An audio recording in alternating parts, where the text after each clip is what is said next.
विनोद कुमार जी।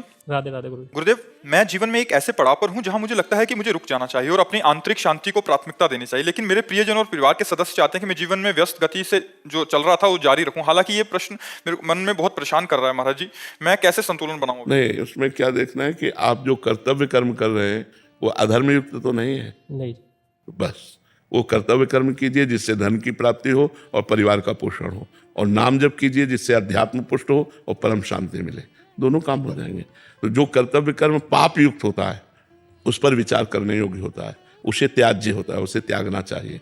लेकिन जो कर्म पाप युक्त नहीं है, धर्मयुक्त है, उसे करना चाहिए, क्योंकि उससे हमारे भगवान की भी सेवा होगी, परिवार की सेवा होगी, समाज की सेवा होगी। धन नहीं होगा तो आप समाज की सेवा नहीं कर सकते, आप परिवार की सेवा नहीं कर सकते। इसलिए धन कमाना अनिवार्य है, पर वो पाप कर्म से नहीं, वो धर्म पूर्वक कमाना चाहिए। धर्म, अर्थ, काम, मोक्ष, ये 4 पुरुषार्थ हैं हमारे शास्त्रों में। तो धर्म पहले है, धर्म से युक्त होकर धन कमाना चाहिए और धर्मयुक्त धन से ही कामनाओं की पूर्ति करनी चाहिए, तो उससे मोक्ष की तरफ हम बढ़ सकते हैं। और अगर धर्म ही नहीं है तो पाप कर्म के कमाए हुए धन से पापमयी बुद्धि होती है और बुद्धि फिर नष्ट कर देती है।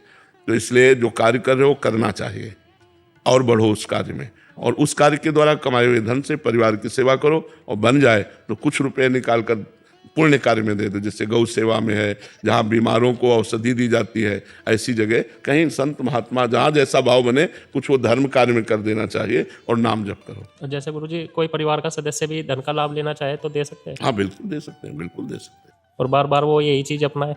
बार बार धन तो मांगता है। अगर अपने पास है तो हम दे देते हैं, अपने पास है तो हम उनका पोषण कर, नहीं है तो फिर आदेशाम है। अपनी सामर्थ्य देख करके ही परोपकार करना चाहिए। अगर हमारी सामर्थ्य है कि हमारी जेब में 90 रुपया बच रहे तो हम 10 रुपया दे देते हैं, क्योंकि हमें 90 की आवश्यकता है।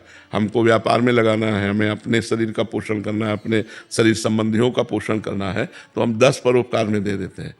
ऐसा अब बार बार कोई हमसे धन की याचना करे, हमारे पास है तो हम कर देते हैं, नहीं है तो हम मना कर देते हैं। वो दोनों बातें आपके ऊपर है।